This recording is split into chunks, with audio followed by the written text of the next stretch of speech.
Welcome back to Library-ish, the podcast from Butte County Library, where we unpack all the ways your library can make life a little smarter, a little easier, and a lot more fun. I'm Tracy. And I'm January. And in honor of National Back to School Month, we're diving into all the library resources that can help students, teachers, and families start the school year in a strong way. That's right. Whether you're a student facing a mountain of reading, a teacher building lesson plans, or a parent juggling it all, your library, it's your secret weapon this school year. We're sharing library hacks for staying organized, digital tools like Libby, Hoopla, and the Palace Project, and how the library can assist educators, including homeschooling families. So grab your library card and maybe a highlighter. Because they're pretty. Yeah, that's right. We're about to turn your back to school scramble into a well-organized win. Let's go. Woo-hoo!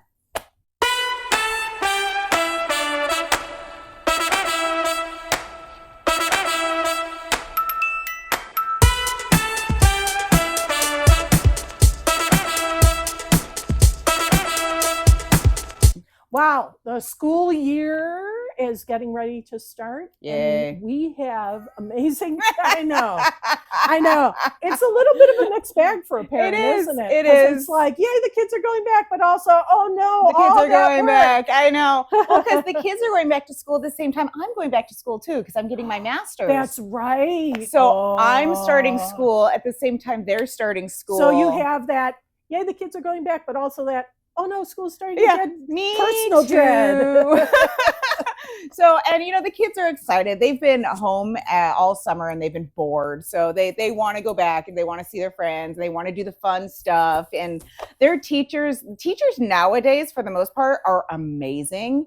I mean, they've got all these, the kids do hands-on projects. The kids are into it. They come home telling me stuff that I don't know. Yeah. It's a lot of fun. And the library is actually a great resource for a lot of things that help people getting ready for school throughout the school year. So Yes. it's great that we're talking about it because a lot of people don't recognize us as that. Yeah, and I think, there's definitely a distinction. We're not talking about the public library as a replacement for a school library if you're on campus, because the school library has a different relationship with kids than a public library does. We're specifically talking about how whether it's your kids, you're homeschooling, or you're an adult who's going back to school, what the library can do for you in terms of helping you get through what can be a very sort of complicated time. It is, and it can be really stressful too. It's exciting, but it's stressful all at the same time. And there's just a lot of stuff that the library can help with that we're just not known for helping with, Right. That people just don't automatically think, oh, shoot, I should go to the library. Right. You're thinking, oh, go there for the bestsellers, which Yes. you need that personal reading time too. Or you're thinking, oh, I have to go for heavy research and and yes, we do that. That's great. But there are a lot of tools that we offer that people don't necessarily take advantage of or think of when they're going through their school journey and our academic career. Yeah. So we want to be sure that we let you all know what some of those tools are so that you're a little better informed and maybe we can help you out some. Yeah. Yes. Excellent. So let's start out with. You want to start with the catalog? Yeah, let's start out with the library catalog. Okay. It's an amazing thing. A lot of people come into the library and they'll maybe browse, which I'm a huge fan of. I love it. That's zen for me. I think that's a great way to find new reading material and probably the best way. But also a lot of people come in looking for specific questions on specific books and things. There's so much more we can do if you get used to using the catalog. There's things that you can do on your own without the library employees that could really go a long way to helping you. You know what I love? When I was a kid, as I'm sure were you. Once upon a I had my own dinosaur. I didn't mean it like that. We drove cars by moving our feet like that. So back when I was young, they were teaching us how to use the card catalog inside the library, where you'd find the drawer you need, you'd pull it out, and you go through all the cards and find the right one, and you would pull it out, and it would tell you where a book was, and you would go find it. And then when you brought the book up to the librarian, they would take the card from you and they would check it out and they go file the card back later. We don't have those anymore. And I know a lot of patrons come in that are of the older variety are like, where's your card catalog? I need the card catalog. I need to know so I can find this book. And I'm like, well, good news. It's all located in that one computer right over there. And they don't find that good news. They don't agree with me. No. But it's a lot easier to use once you learn how to use it. And it's got this delightful search engine on it where it'll allow you to type in a keyword. It'll allow you to change it to an author, a subject, you know, a bunch of other things. And it'll just like a Google search engine. It'll search our entire catalog and throw up all these results that it thinks that you want. And then you get to go through that. And it's just a brief thing.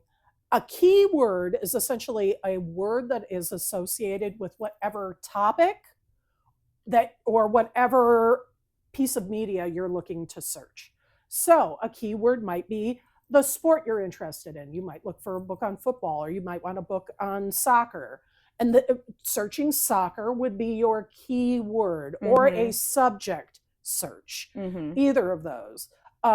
You can also use authors' last names. You can also use book titles, and those can also be keywords.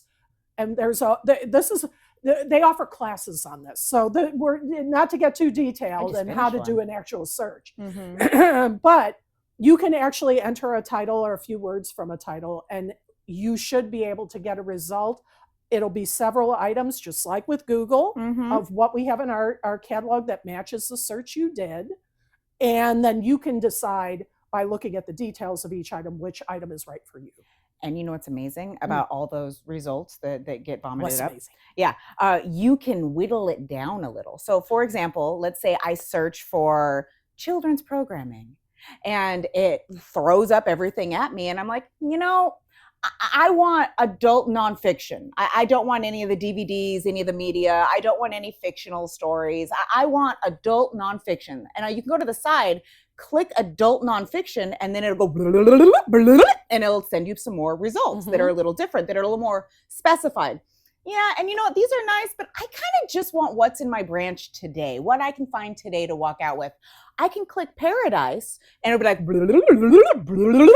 and it'll give you the ones that are just in Paradise, that are adult nonfiction, that go with children's programming. And these are what's called filters. And there are several different kinds that you can use. You could either choose the media. Do you want a book? Do you want a DVD? Do you want a book? Do you want a DVD? Or do you want an audio CD? Or do you want do you want a book on tape? Then the other thing you can choose is the location.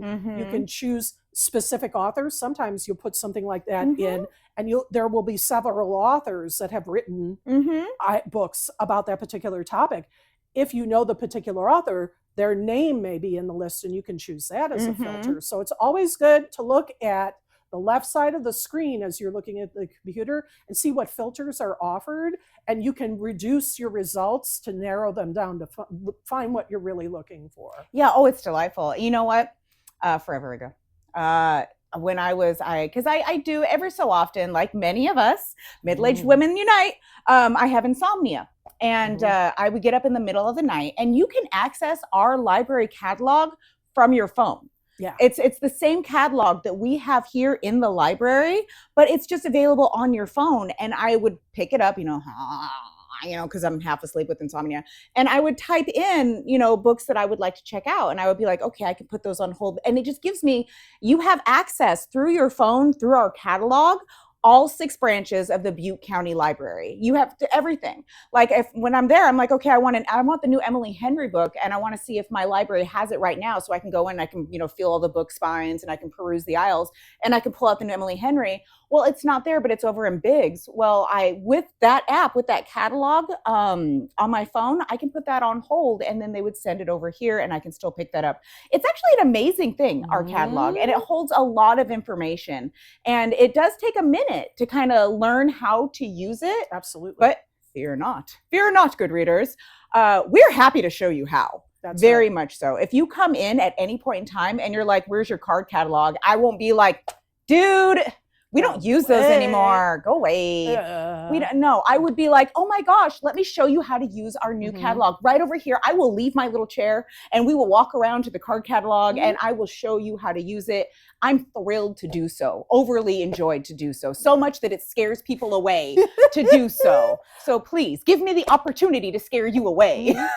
Here's a little other piece of information too. If you do not have a library card, you can still search our catalog for items that we have. In order to put an item on hold, you would need to have a library card.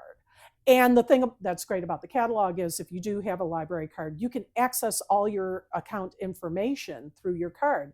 That means you can access your checkout history. So you can see if you've read a book or not, or checked a book out or not, had a book on hold or currently have it on hold, what the status is of that hold.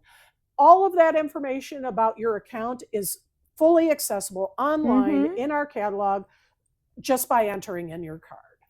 You know what? I was reading somewhere because putting a hold on the book for those people that don't understand, it's basically we are pulling it and we are holding it for you until you can come in within 7 days, until you can come in and pick it up. There is a limit because we are serving a whole community. So we do have to give it to someone else if you don't come and pick it up within the allotted amount of time, 7 days. And I was reading somewhere that compared it to like a restaurant. You know, when you go into a restaurant, you put your name down for a table and they give you that big old buzzer. And basically you're holding that reservation, you know, and then it's ready for it. It goes bzz, bzz, bzz, bzz. That's kind of how a book works. You say, I want this book, and you wait nicely, and then when the book's ready, your buzzer goes off, bzz, bzz, bzz, bzz, and then you can go and pick up your book and check it out. We don't actually have buzzers. That would be cool. That would be you wild. get a notification. Also, you can make lists in the catalog. Just gonna bring that up. I was just, I'm like, speaking of amazing things about the catalog. Exactly. Please continue. And you can save your searches too. Like if you have a particular interest and you're looking for specific books, you're not sure what you want, but you want to go into the library and see the books before you make a decision, you can save that search and then reference it either on your phone or in the branch when you come in. Like log into the branch and check it there. Log into a public computer and print that search out and check the search via paper. It's only 10 cents to print a page. Cheapest place in town. I mean, I have not found a place cheaper to print pages. Oh, absolutely not. And so and then there's also the idea that you can make a list of things that you're interested in as well that will stay connected to your account that you can access at any time. It's actually, the catalog is an amazing thing. And I would highly suggest just play with it. If you're bored and you're like, I don't know, pull up your phone and click up Play to Go with Library and just play with it for a little while. And like I said, we're more than happy to show you how to use it. Another amazing thing similar to the catalog is Libby. I want to bring up one more thing about the lists. Oh, yes. One more thing about the lists. We have pre-populated lists that you can access. So Hispanic Heritage Month is coming up in September and October, the 15th to the 15th. We have a list of readings of books that are in our catalog that you might find interesting on that topic. So you can go ahead and on many different topics, search what public lists are available and get recommendations for reading that you might find useful or helpful for whatever you're researching. That's great. See, that are actually in our catalog. I forget that we can do that. I always think of, when I think of the list of the catalog, I think of the private lists. Right. You know, where I go out there and I have a TBR list and I have, I do crafts during our program. So I have craft books on there. I do a couple of homeschool clubs. So I've got science experiment lists, you know. And, you know, you can do those lists too by, let's say, semester, spring 2025. You can make a list for that of books you might want to check out. Teacher names. Put the teacher name, make a list of the books they want you to read. This is what I used to do when I was in school. If there was stuff that I wanted to read, I would do that. Or the class number. If you're, you know, at Butte College or whatever, and you want to put your class number and just do books for that class that you might need for research paper or whatever, then you can have everything in that list.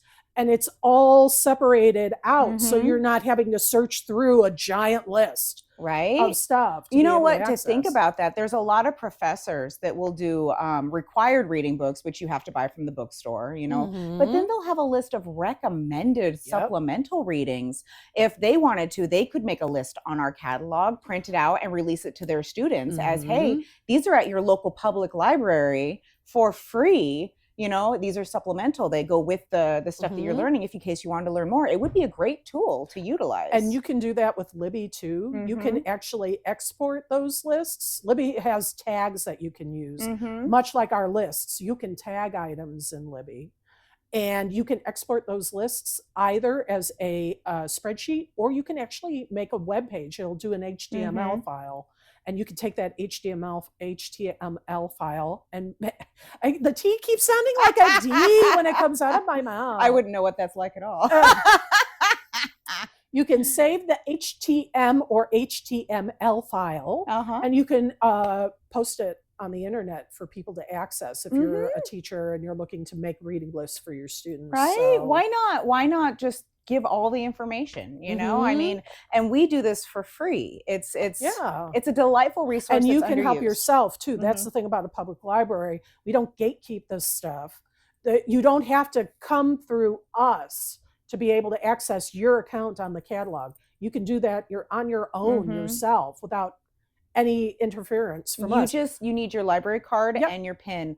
If you don't remember your PIN, that's okay. Honestly, that's like the number one phone call I get. Whenever I answer the phone, it's usually people are like, I need a PIN. I don't remember signing up for a PIN. You did. That's okay. When you call, we're happy to reset it for you to any PIN that you want it to be, you know, and it's really, and then once you have that information, you can be like, and it's a lot of fun. Exactly. So I interrupted you talking about Libby. I then talked a little bit about the tags, but please bring up Libby. Like you just did that, Tracy. Well, I mean, yeah. So Libby's delightful. Yes. Libby's delightful in many ways. And it's our ebook platform. So it has ebooks, e-audiobooks. Yes, we also have the Palace Project too, which is slightly different, but Libby is the one that most people know Libby, about. I feel, is very user-friendly, and I use Libby a lot. I love Libby, and I get a lot of my books from Libby. And I also use Libby with my kids when it comes to helping them read their books, because Libby not only has ebooks for checkout, which are very, very easy to use, very easy to take with you, very easy to do all that, but they've also got audiobooks. And what I like to do, which I've mentioned on this podcast a couple of times, just because it's such a fun feature, is I'll check out the audiobook and I'll check out the ebook.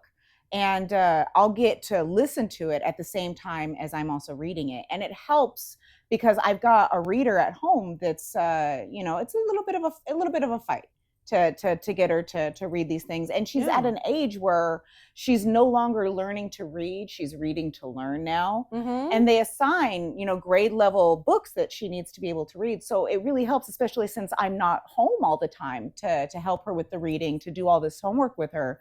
That she just kind of pulls up her Libby, she has it play the book, and then she follows along while Libby is reading her the audiobook.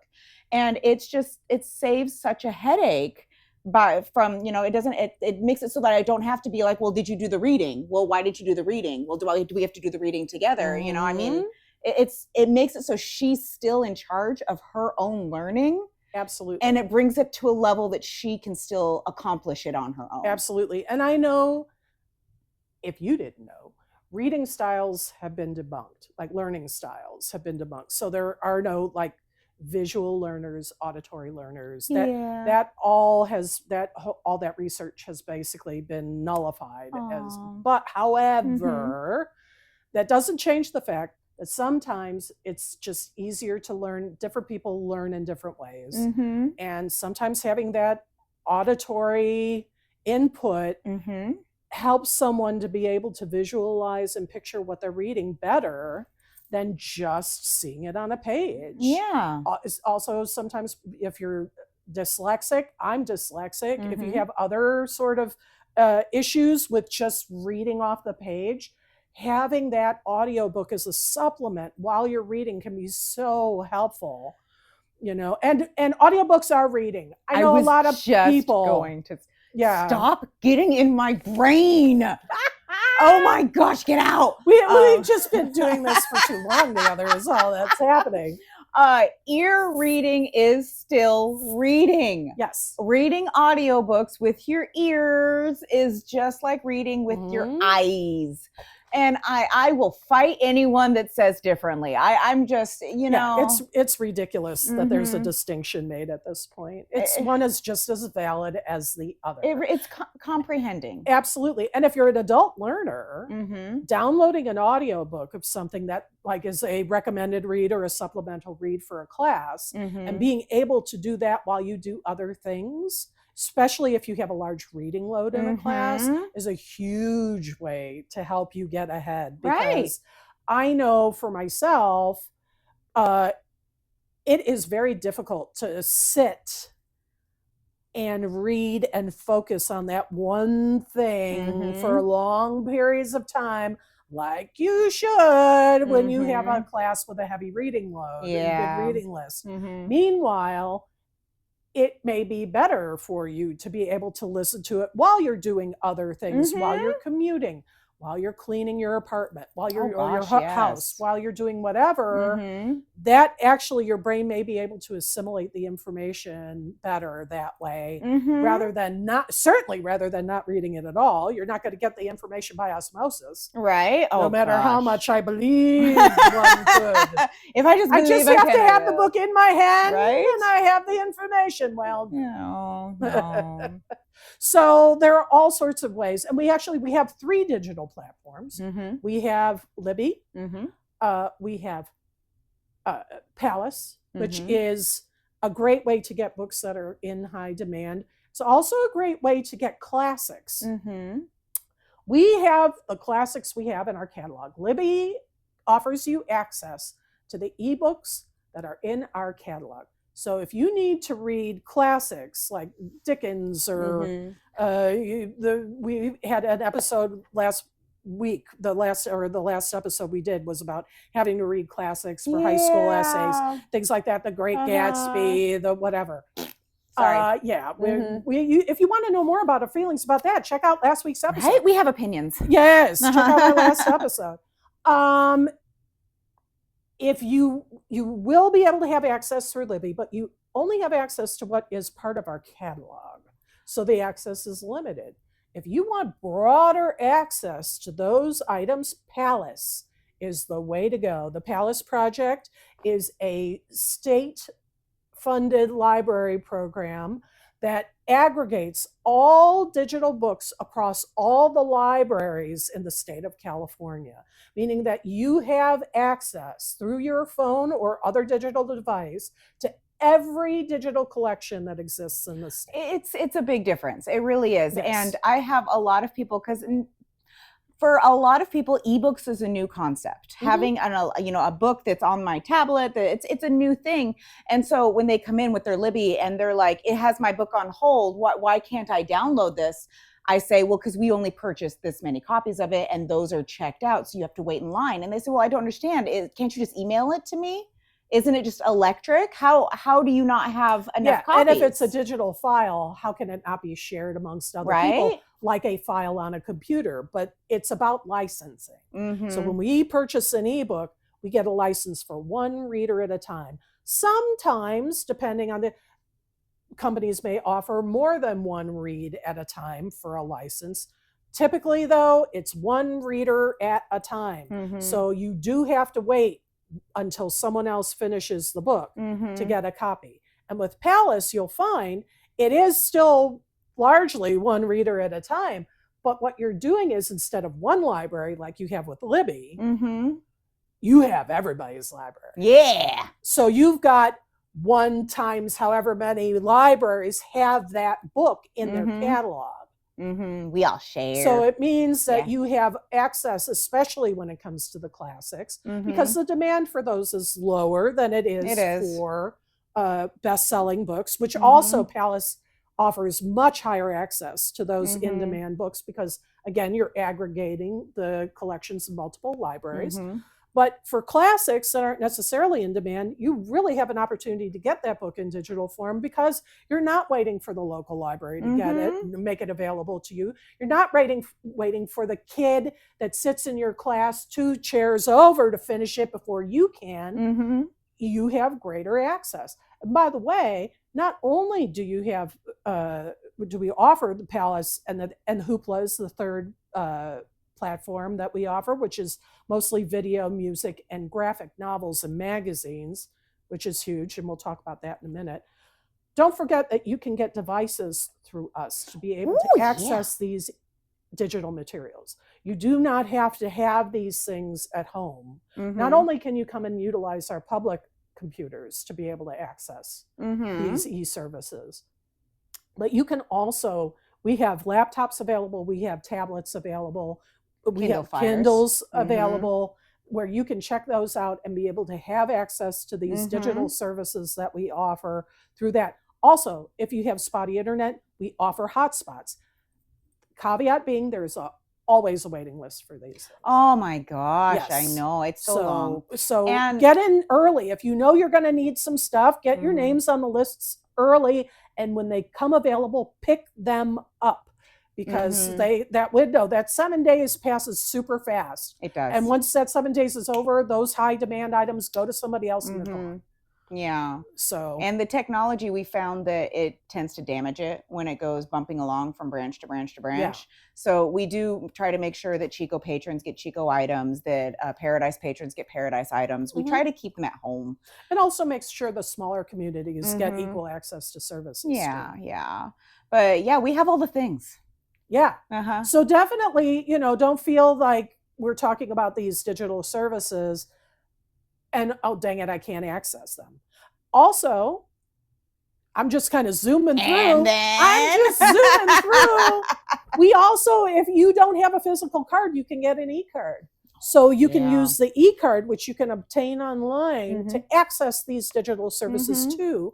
If you have a physical card, all of this is already available to you. You don't need to think about it. You don't need both. Yeah. So you can come in and check out physical books or use the digital services, but e-cards specifically for the digital services. So it's really easy to get to. You just go to our main website and go down to adult services and library cards and apply for an e-card. And really all we need is some information from you, and then give me a card, and you would get a number that is your e-card number. You type that into whatever platform you're using, like Libby or whatever, and then you would get access. It's super, super nice and convenient, and you can do it in your PJs at home, You did mention Hoopla. Yes. Hoopla is absolutely amazing. And educators, put on your ears. Hoopla actually has documentaries on it.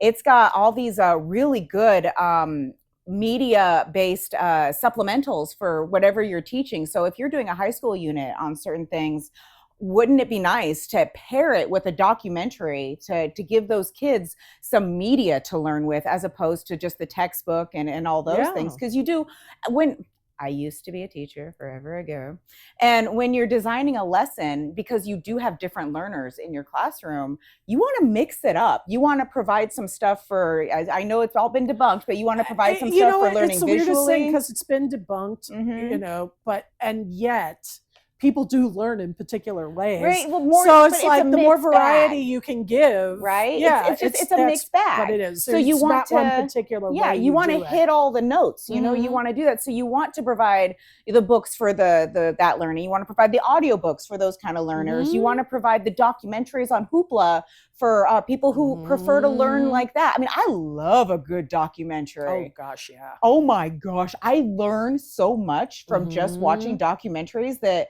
I didn't. I'm like, why didn't they teach us this in school? And it's like, oh, they did. It's just in a way that I didn't remember it. Yes. What's also great about Hoopla, like they have the documentaries, but also the series Great Courses is available through Hoopla, which is another great supplement.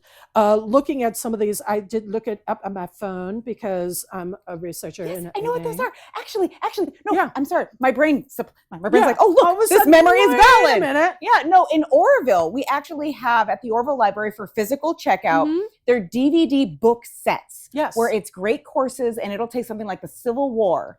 And it's a subscription service usually that costs quite a bit of money. Yeah, and in this, so on Hoopla, you can check out the great courses and use them from the e-resources at home. If you're an Oroville patron, or if you want to swing by, because all library cards work at all public libraries. You don't have to just stick at your local branch. So you could go down to Oroville, or you put it on hold even, and there's these bags, and they've got great courses books in them, and they've got the great courses DVDs, and you can check them out and take them home. And it's just this lovely little set. But it's available. I'm so sorry. You said great courses. No, it's My brain just all of a sudden, it's true. And so it's like, that's definitely something that you can get through the branches. But if you want more variety, you can absolutely access Hoopla. Just some of them. There's the science of energy available, Greek and Roman technology, living history. So an overview of great historical events. So you could see what events are, and if something dovetails with your instruction curriculum, you can add that in. And how to read Shakespeare. Oh my gosh. Like, imagine what, for a high school student, what a fantastic supplement that would be to give them an idea. We were talking again last week about how struggling with Shakespeare can be such a difficult thing. Doing a course like this, which is the thing about great courses, is that it's a very accessible series. So doing something like that can really help a teenager or a classroom full of teenagers, because you can show these in your classroom teachers. And you know what? It helps them get through it. I don't know about anyone else, but when I was a teacher, I got paid this much. I mean, you don't get paid that much. You know, it's not like you're out there shooting 3-pointers, you know, with LeBron, whatever. You know, it's you don't get paid that much. Why not utilize the free resources? It's free. As in, you pay nothing except for late fees, so don't do that. But be on time. But it's free. You don't have to use any of your paycheck for this, you know. And I know there's a tax credit every year where they pay teachers a certain amount of money for using their paycheck, but this is free. Don't use your paycheck if you don't have to. You know, come see us. Absolutely, because you can request curriculum support through the library. We are so happy to work with you. If there are particular books that you'd like to send the students to get, if you are interested in teaching your students how to do research, and you make up a little like search paper, a hunt and find kind of thing, and you send them to the library, absolutely, you're welcome to, we'll help them with that particular task. Sorry, I got so excited. So I mean, parents, just know we're not going to like take the child by the hand necessarily and show them exactly what the book is. We're not going to do that work for them. If it's an assignment that it's meant for the student to do, then the student should do that assignment. Because that's important for students to learn how to do their own research, especially if they are going into higher education. It's a state standard. We're doing research and all that good stuff. The actual searching for research materials is a state standard in California. I forget which grade it's for, but it's a standard. I think it's middle school.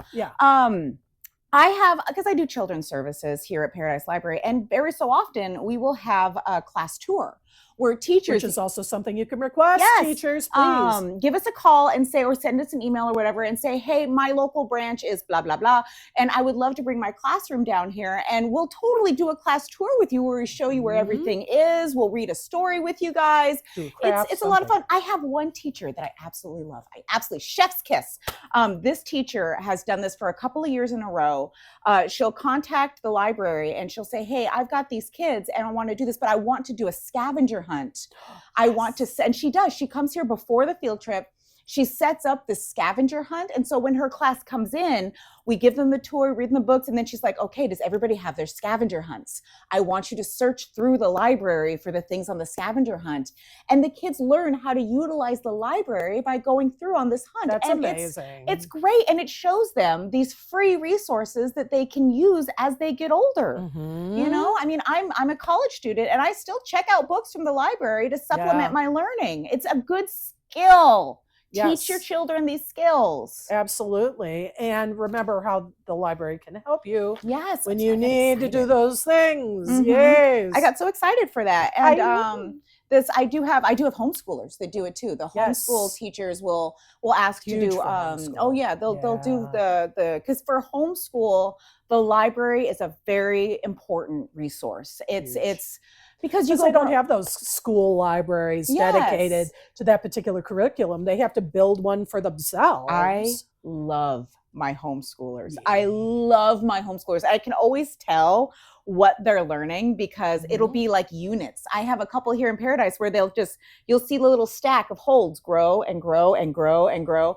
And it's absolutely delightful. I'm like, oh, look who's learning about space this month. Oh, look who's learning about ocean life. That's great. Or the math books will be there, or, all this fun. And it's just so neat to see them do this. We actually have, starting soon, here in Paradise, we're going to have our own homeschool club that I'm really excited about. It's been in Oroville and been in Chico and been very successful, and we're finally bringing it to Paradise. Yay!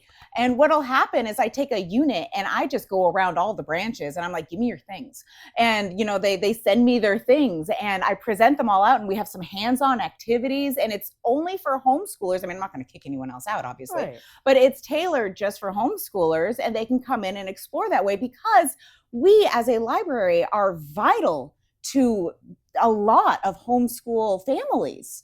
I mean, it's the freedom of information. And as a homeschooler, you want that freedom of information because you get to choose what to teach your kids. Absolutely. And going back to the digital platforms, if you're a parent that is either homeschooling or you're using the library or digital materials to supplement a child's education, know that there are filters that are available on Libby that you can apply. There are pre-built filters, and you can also create one for yourself that are like parental controls for you to be able to limit the catalog items that your child can see and has access to through their account. So that's a useful tool too, because along with the lists and everything you can create for them, you can also give them access to more age-appropriate material if that's something you choose to do, if that's what you'd like. We offer those options. Also, side note, we have our collection organized in, first and foremost, fiction and nonfiction.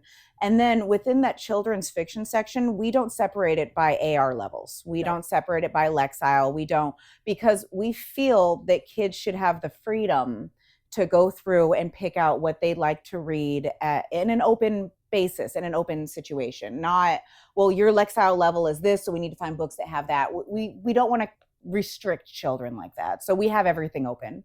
And you're welcome to look up on a website and see if your book is a certain Lexile level or whatever. We just don't organize that way. I'm just throwing that out there because I get that question a lot. Yeah, no, that's really important to note, because that is one of the differences between, say, a school library and what we do. For us, it's about enjoyment of engaging with the material. It is not about achieving or checking a box or meeting an instruction plan. If you're doing homeschooling your kids or whatever, that may be your goal.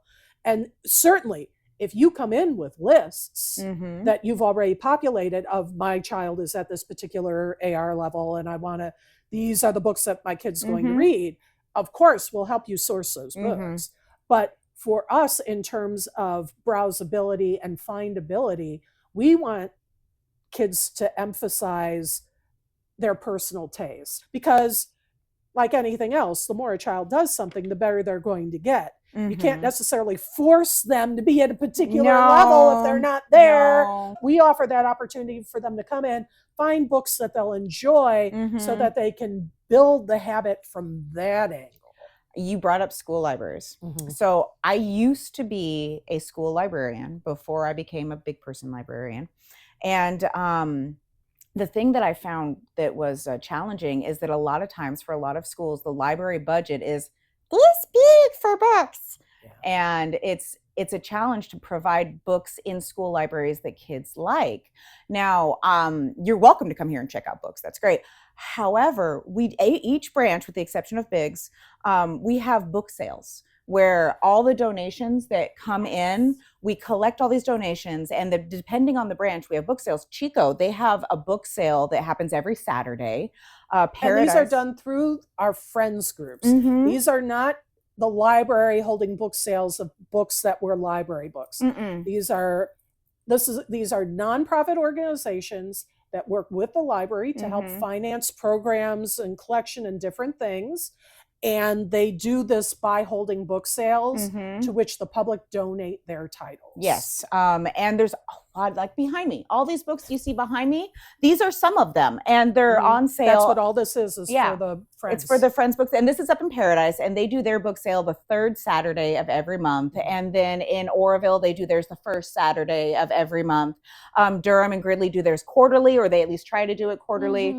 But what will happen is that these... I was going to say, if you're subscribed to our newsletter, we have the book sale information in our monthly newsletter that you can get if you have a library And card. the reason I bring this up is parents, librarians, all that good stuff. If you want to donate to your school library, we have kids' books for $1 each. I mean, that's the best price you're going to find. I mean, you can come here. We've got Dog Man. We've got Amelia Bedelia. We've got, as I'm Wimpy looking Kid. over, I'm like, we've got Magic Tree House. We've got Reardon, Dork Diaries. the Olympians books. We've got just so many because they come in, and then especially if they're really good quality, we'll try to make sure that they get in the sale. And then it's seriously $0.25, 50 cents. For one of the best sellers, it's like $2. It's very cheap. And so you can, as a parent, if you chose to, come here, buy a few kids' books. You're supporting your local branch of the library. All the money that you spend on these sales stay in that branch. So if you were to come to Paradise's book sale and spend that money, Paradise branch gets to use it for programs, Crafternoon, Homeschool Club, Story Time, the Ugly Art Club, which is coming up. We get to keep those funds. If you spend it in Chico, Chico gets to keep those funds and use it for their fun programming, which I know Chico goes right back into the community. It does. And Chico is already overflowing with programming. There's so much fun stuff going on over there. Same with Oroville. Whatever branch that you go to that Friends book sale, your funds stay there. So you get to support your community that way. And then you get a whole bunch of books that you can donate to your school library. And your librarian's going to be like, oh my God, this is so great. I feel so loved. It's going to be really fun. If you're a homeschooler too, it's a great way to build your curriculum. To build your library. Yeah. The best way to get kids to read is to provide them with books. I just Absolutely. throw it at them. Yeah, exactly. Sometimes they just need it. If it's available, they're going to read. If the books aren't available, they're not going to read. If the books are available, they'll read. Yes. And that's what this is about. That's what we do. That's why we're just making them available. We're not telling you how to live your life. We're just making the books available. I can't figure out how to live my life. I'm not going to tell you how to live yours. Yes, exactly. Exactly. No. But yeah, it's a great resource, and I fully suggest it. I actually had a couple of parents come in talking about that, saying, look at these prices. These are so great. I'm going to give these to our school librarian because she just told us she needs more books. Yeah. And I'm like, yeah, we've got tons. Come back to our sale. Come back to our actual book sale where everything's going to be books. Yeah. And, sometimes we get language tapes. Sometimes we get the most amazing things. The one thing we don't get is textbooks. No. And so that's one thing, because they age so quickly, like they become irrelevant. They do. They're like updating. Yeah. So that's one thing we don't do, but that's something you can usually a school library, especially if you're like in college or whatever. Yeah. Your school library should be able to, or the bookstore there should be able when you're to getting up to the college level. Those, that's for it. sure. Another thing that you can use to supplement some of the stuff is our ZIP program. Our ZIP program, we're right now in hiatus. We've been hearing that some other libraries are getting the green light to start their ZIP programs back up. We have our fingers crossed that we will be getting the same green light. Yes, all the things. And if that resumes, what you'd be able to do is with that supplemental reading, with those extra things that you want your child to read, as long as it's not published within the last year, it's not a textbook, and there are certain other criteria that are all available on our Butte County Library website. Such a great program. That if you Google, it's the first result that comes up. You can use the ZIP program to supplement some of those things by putting in a purchase suggestion on your library card account and we will go ahead and that book will be ordered through Amazon and will be sent directly to your home. Now it will need to be returned. It will need to be returned to the CERC desk. You can't put them in the book drop like you can our regular There's no way to books. tell if it's a donation or not. Yeah, and it would be on your account. It also, they don't accept it. The book drops we have now, the systems we have they're now, fickle. will not even take the book, and you keep getting a red light. You'll be like, why is the book drop broken? It's not broken. Won't take that zip book back. But you do have a limited amount of time with the book. Those books are in the catalog, and you're checking them out. It is tracked, so we do know whether you're returning them or not. But like, that is another way that you can use to sort of get access to materials, not that you can keep, but that you can. I want to add on to that. Yeah. So even though the ZIP program is on a hiatus, yes, you should still do a purchase suggestion. Yes. We do have another program that is not on hiatus right now called Interlibrary Loan. Now that one, because you, through our catalog, as I mentioned earlier today in this podcast, you have access to all 6 branch libraries of the Butte County system when you access our catalog. That's it though. You can't access Santa Clara County. You can't access New York Public Library. You can't access any of that from our catalog. However, when you put a purchase suggestion for a book that is not in our catalog, and our interlibrary loan, ILL is what I'm going to call it, our ILL coordinator will look at it. She actually reaches out to other libraries all over the United States to see if she can find one of those books to borrow from them and then loan to you.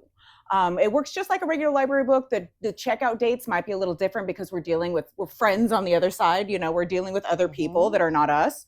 But the criteria is a lot different from what you have with a regular library book in terms of due dates, in terms of your time with the book, how to handle the returns. There are a few different things which we can always go over with you in the branch. That's accurate. Definitely. It's available to you. And then, you know what I used to do when I was a student in school? I would get because I was poor. I would get the textbook from the library, and the teachers were always really nice. They'd always put like one aside for me, right? So I get the textbook, and I go over to the Xerox machine, and I would just sit there with my coins, because it was back in my day, it was 10 cents a page. And so I plop, zip, zip, plop, zip, zip, plop, and I would make copies of, as I needed, the chapters that I needed to read, that I knew I needed to do homework assignments on, and then I'd be able to write on it and highlight it and all that stuff. But for us poor people, spending $1 to $5 on a chapter is much more affordable than spending $3. Oh gosh, how much are books now? $100, $200? Oh, textbooks at least 100, 150 sometimes. It's much more affordable. As I'm eating ramen on a nightly basis, it's much more usually affordable. You'll have 2 or 3 books that you have to have. So sometimes it can be upwards of $300, $350. And you know what, Tracy? You know how much we charge for black and white copies?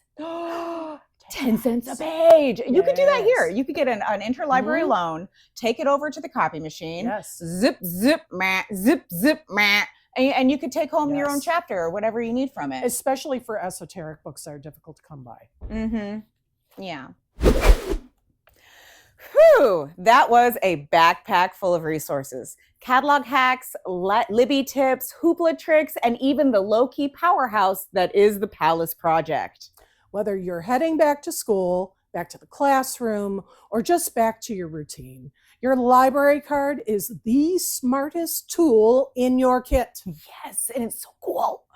Don't forget to check the episode notes for links to everything we mentioned. And stop by your local branch if you want help setting up Libby, Hoopla, or Palace. We use these. We are happy to help you. That's right. Thanks for spending some time with us. If you found something helpful today, like, subscribe, share the episode with your favorite overachiever or under-caffeinated teacher. We'll be back soon with more library love. Until then, happy reading, and may your holds come in fast. Bye. Bye.